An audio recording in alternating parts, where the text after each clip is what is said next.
नमस्कार। चलिए, आज बात करते हैं उस एक शख्स की जिसने भारत की राजनीति का पूरा रुख ही बदल कर रख दिया। एक ऐसा नाम जिसने करोड़ों लोगों को जो हाशिए पर थे, उन्हें सीधे सत्ता के केंद्र में लाकर खड़ा कर दिया। जी हां, हम बात कर रहे हैं काशीराम की, बहुजन राजनीति के सबसे बड़े शिल्पकार। तो इस पूरी कहानी में हम क्या-क्या देखने वाले हैं? हम समझेंगे कि कांशीराम के सामने चुनौतियां क्या थीं, उन्होंने एक बिल्कुल नई सोच कैसे तैयार की, कैसे जमीन से संगठन बनाकर वो सत्ता तक पहुंचे, उनकी सबसे बड़ी पॉलिटिकल कामयाबी क्या रही और आज उनकी विरासत हमारे लिए क्या मायने रखती है। देखिए, कांशीराम की कहानी को समझने के लिए हमें पहले उस दौर के भारत को समझना होगा।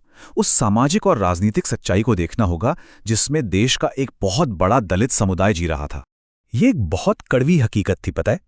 देश को राजनीतिक आज़ादी तो मिल गई, लेकिन करोड़ों लोगों के लिए सामाजिक और आर्थिक गुलामी की जो बेड़ियां थीं, वो टूटी नहीं।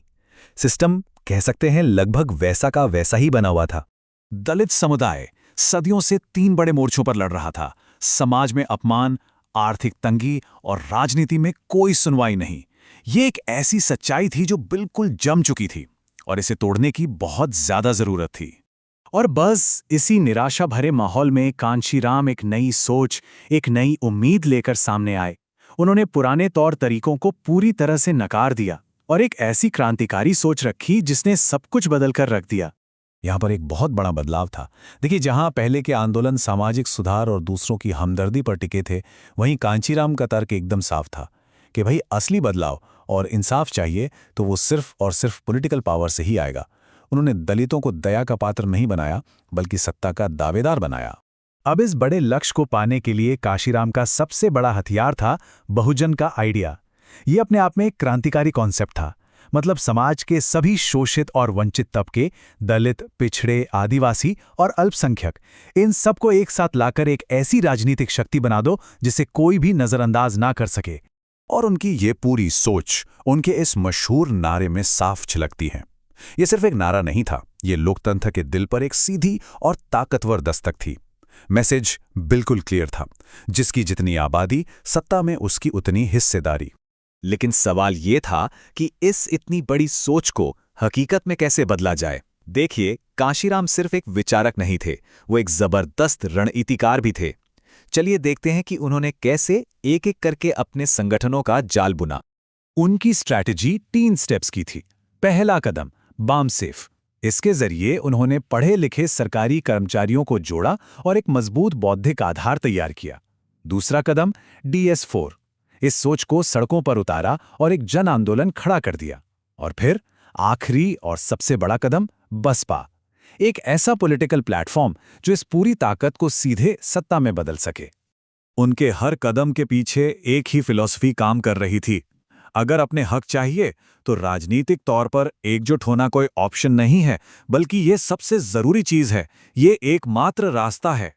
सालों की ये जो मेहनत थी, ये जो संगठन बनाने का काम था, वो आखिरकार रंग लाया और इसका नतीजा एक ऐसी राजनीतिक ताकत के रूप में सामने आया जिसने इंडियन पॉलिटिक्स का नक्शा ही हमेशा के लिए बदल दिया। साल था 1984।